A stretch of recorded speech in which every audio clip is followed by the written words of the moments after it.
How to add story from gallery on Snapchat. Hello and welcome to our channel. In this video, I'll show you how you can easily add stories from your gallery on Snapchat. So please watch till the end to properly understand the tutorial. And if this tutorial helps you out, please give it a thumbs up and subscribe to get notified whenever we post new videos.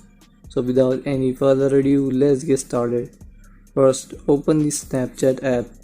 Tap here. Tap or swipe to camera roll. Tap on the photo or video you want to post, or if you press and hold, you can select multiple photos or videos. After selecting, tap on the next arrow. Select my story, or if you want to upload it to your private story, then tap here. And tap here to upload it to your story. So this is how you can add story from gallery on Snapchat.